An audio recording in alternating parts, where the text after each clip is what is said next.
There's Alex. Weather's finally clearing. And we're just about to go down and do a recovery of the stag he shot.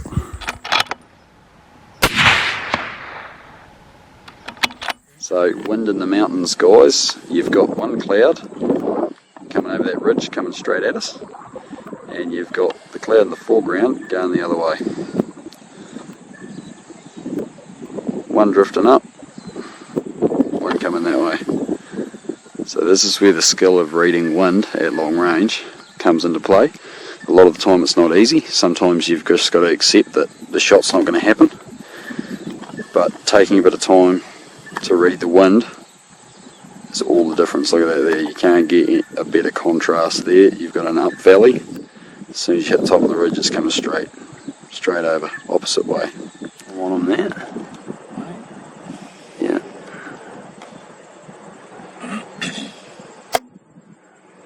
What do you want me to do wind-wise, mate? I reckon aim in the base of the neck, or just in front of him for wind. Oh, hang on, there's a breeze going up valley now. Yeah, it's up valley, eh? Definitely up. What do you want now then? 3.5. Right, yep. There you are there. Take your time. It's coming up. Hold 3.5. Smoked. Absolutely dropped him. Perfect shot in the shoulder.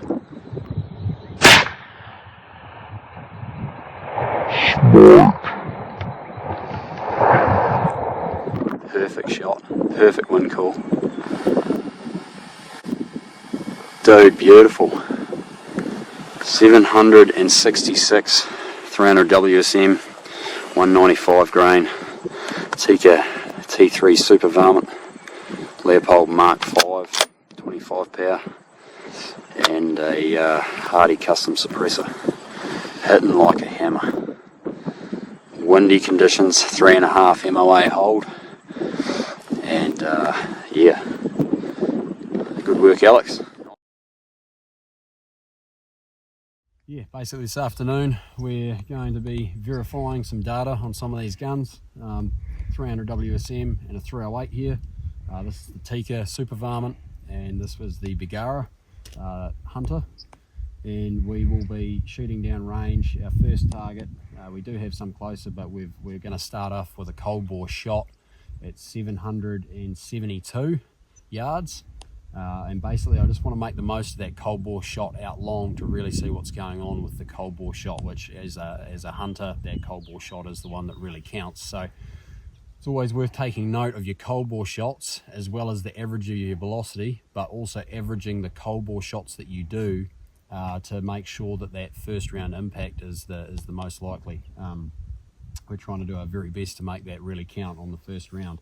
So yeah, we're going to be lining up. We've got a wind coming in slightly over the left shoulder from the left going to the right, but mainly behind us. And so we'll be holding for a 4 mile per hour wind on this shot. Our elevation is 300 meters and we are shooting due west. We've got a nice cool day here, no mirage to worry about. So it is hopefully going to be reasonably straightforward. And we're making sure we're just using a normal field position here. There's no sandbags, nothing like that. A rolled up jacket that we can really compress down, so don't use a puffer or something soft that you can always just compress more. You want something that's going to bottom out and really maintain that nice straight recoil of that bore axis. We're not going to have that tilting motion. So there is a difference shooting prone. Obviously when you're shooting upright on a bench or off a barricade or something like that, we have a very nice flat shoulder surface to get that full engagement of the buttstock. When you're shooting prone in field positions and you also have varying terrain, it gets more and more difficult to have that nice flat surface. Obviously when we lie down, our shoulder actually changes and we have more of an angled position that the buttstock of the rifle is up against, and therefore it encourages that rifle to tilt under recoil. So it's about controlling that recoil well and making sure we get that nice straight bore axis recoil, nice flat and this is going to make sure that we don't have this vertical stringing and tilting motion. It's going to minimize that, and it's going to allow us to manage that recoil a lot better, and hopefully that equates to more consistent groups downrange. So yeah, always important to verify your data for hunting situations, guys. Obviously we really don't want to be wounding animals. That's the worst case scenario, so I encourage people to do their practice. But yeah, let's get into the action and see what we can do with this cold bore shot. So we're using the Garmin here for our velocities, so we're just going to double check them. It's a cold day. We've dialed in for 15 and 3/4 for MOA. The wind is fluctuating a little bit, so we'll be chasing that around a little bit, but I'm going to hold 1.5, and that should land us on steel to begin with, fluctuating from about a 2 to a 5 mile per hour. So I'm going to gamble on a 4, being that it's probably most likely funneling up the gully in front of us, and usually when it does that, it's a little stronger, so the center of the shot. Apart from that, we're shooting about level onto the other face, so the wind, as far as how many different types of wind we're dealing with, I'm going to really, I'm estimating it's relatively consistent the whole way out, so I'm not having to average too many winds here from different directions. It should be quite consistent, which helps as well. We're just making sure that we've got a nice natural point of aim. We're not trying to torque that gun or fight it in any way. It's going to just about sit itself on target, take our time, get set up. There should never be you shouldn't rush yourself too much at long range, especially when you're shooting an animal. Make sure it's good. If it's not, don't take the shot. It's pretty easy. Have that discipline to be able to turn down those bad shots. You're not death gripping the gun, but you do want to just have a nice firm hold on it. And I tend to use the weight of my shoulder and cheek to control the rear end of the rifle, and I don't weight the bipod. I like to keep a neutral position on the bipod. I've found that's the easiest thing to replicate in different situations, particularly when you're shooting a steep uphill angle or downhill angle, and not so much when you're lying flat like this, but definitely once you get on the angles, it becomes increasingly hard to replicate the same pressure each time and keep it consistent. So neutral on the bipod for me. Yeah, let's get to it. Okay.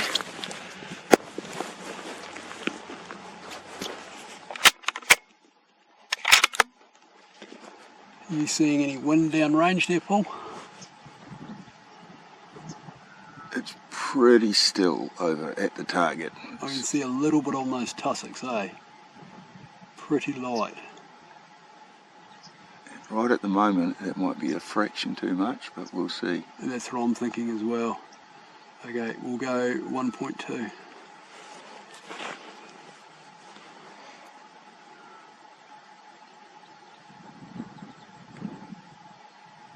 Ready? Yeah. Impact. Ding. Quite happy with that. It's favouring the left edge, so like you say, there's a little bit much on the wind, Yeah. but that's the first round impact at 772. Cold bore shot, guys. Our speed for that, 2:850. So that round was actually a little slower. We've gone to a new batch of powder. These are the last 3 rounds from the batch before, and this is why testing your bullets each time you change batches of powder is quite important, because you do get velocity variation. So these are the last 2 rounds. We'll get them out of the road, and then we will switch to our next ones, which I've already chronoed previously, that are going to 880.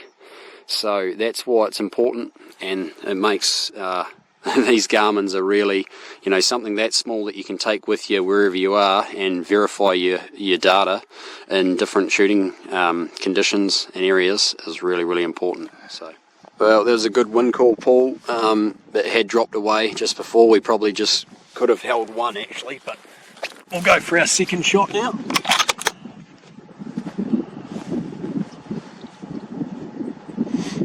Breezy just at the moment. It is. I'm going to go with our original hold. What do you think?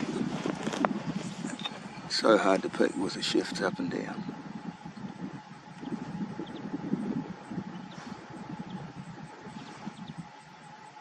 Right, we're Going with the original hold, 1.2 again. It's dying again. It is dying again. Okay, we'll go 1.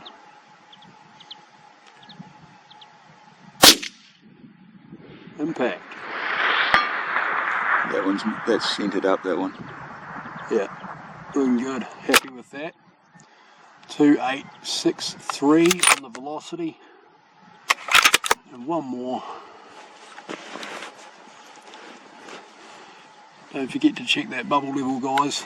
After each shot, the recoil can shift it just a little bit. Same hold.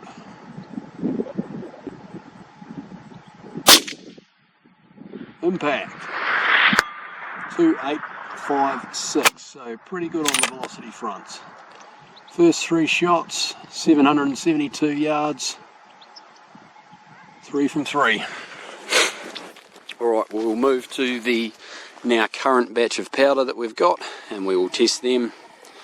Just a bit of fun there, guys, bit of trigger time. But remember, the importance of training is not only to maintain and improve our ability, it's also to remember our limitations and find what is the ethical distance.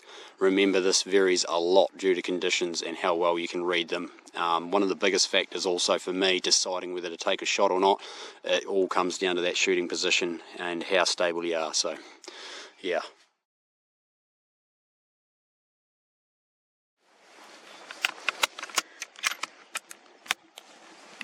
What's it go for? That's your normal 200. Roger that.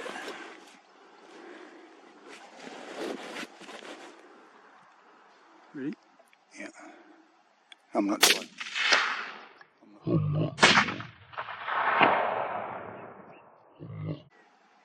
You. Straight down, headshot. Yep. Lovely.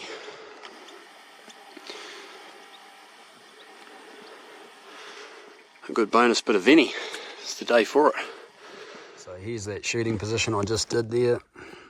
Rifle's safe, we've just made that safe, all good. So also, guys, getting a landmark when you're going over the game. So you can see here, this dead spar here, she was about 10 metres off to the right from that. So it's always good to get a landmark before you head over there, especially as the distances increase. Being able to find your animal and retrieve it can get quite tricky if you know, things can look very different when you get over there, so taking those landmarks always helps. But this here, guys, simply shooting off the pack, very low profile rest. Yeah, don't be scared to practice. You don't always have an opportunity for a bipod. Sometimes it's nice to not have that weight on the front of your gun as well. And the day bag is a very underrated rest, in my opinion. You can do a lot off them, and especially with not so much a problem with these rifles. This one's bedded, but for off-the-shelf factory rifles, if they do have the cheaper flexible plastic stocks, often adding a bipod, you can have accuracy issues if it is a really flexible one. So sometimes using a backpack allows you to have a lot less harmonic interference when you fire the rifle. So yeah, a nice day bag, something like that. It's simple, but it can be very, very effective. Well, off we go. We're going to head over and get this deer. Yeah, making the most of a closer opportunity, which is nice. So headshot there. Obviously this was 180 yards, pretty straightforward, and no meat wastage whatsoever. So basically just at the base of where the neck joins the head. Yeah, lights out on that one. Yeah, 308 doing the job nicely. So head over and grab this. I think we'll get the whole thing out. I'll carry the whole thing out. Obviously there's no damage on the front shoulders, so just, yeah, nice way to really make the most of the animal when you're recovering them for meat. And yeah, we're not too far away from the side by side.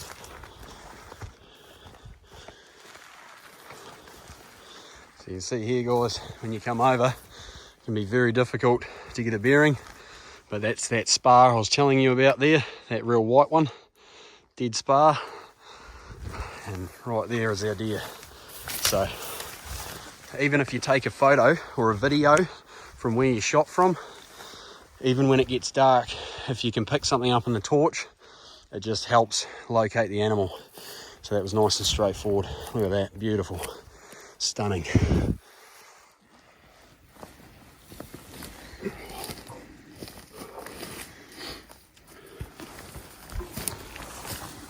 Alrighty. on here. Off we go.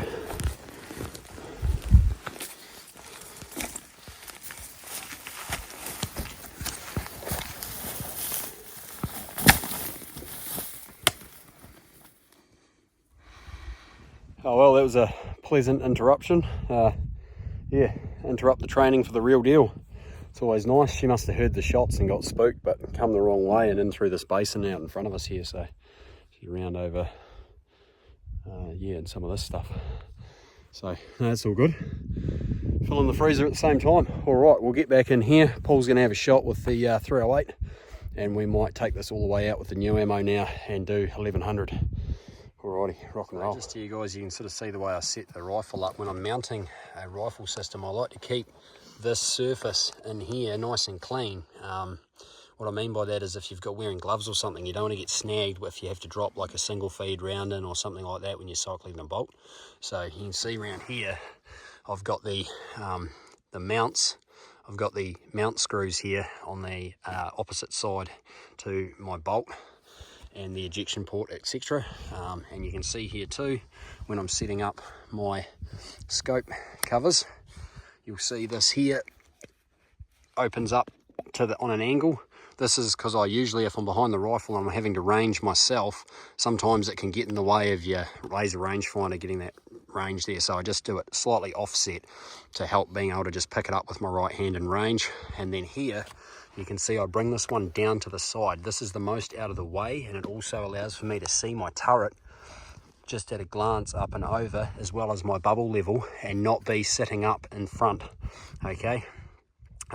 You can still have it there as a reference if you wanted to have your sticker in there with your drop points as a manual reference there, if you wanted to, and you can still access it easy, but it just keeps it out of the way when you're lying down behind the rifle, out of the way of your controls, your parallax, view, your bubble level, etc. So it just makes that a little bit easier and doesn't get in the way. It saves sort of tilting that head to the side. So something to think about if you're setting up your own rifle system, and just a few things there to be mindful of depending on your intended purpose. Alright guys, so we've got the target here at 1116 yards.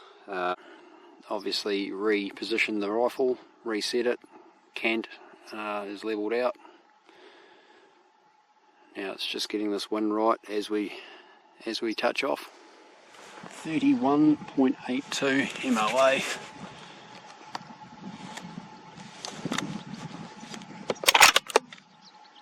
That wind is pretty light right now, isn't it? Yep. Right. Holding 1.8 MOA.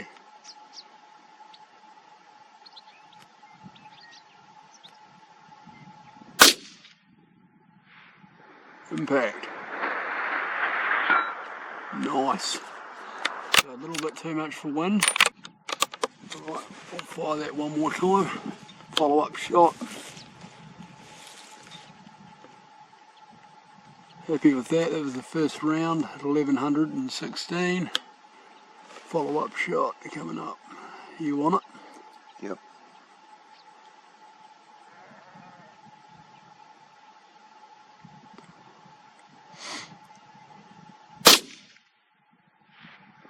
No. Slightly to the left. That was me. I'll call that one. That felt terrible. Oh shit. Yeah, I just adjusted it then, so that would have been good. Alrighty.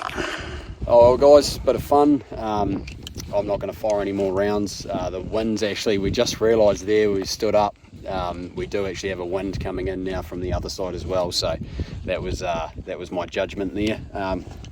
Failed to pick up on that one, so that'll probably be why that next shot drifted. Yeah, we've got sort of two winds, half by cancelling things out, so I was still holding to the left, but I landed two in the same spot there, and happy to get that first up hit. Obviously it would have been nice to be a little more centered, but the reality is 1116 yards is still a wee way, so happy to take the first round hit.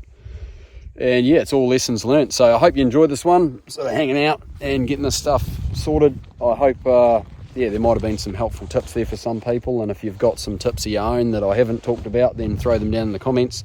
Really appreciate to see what other people are doing and what works for them.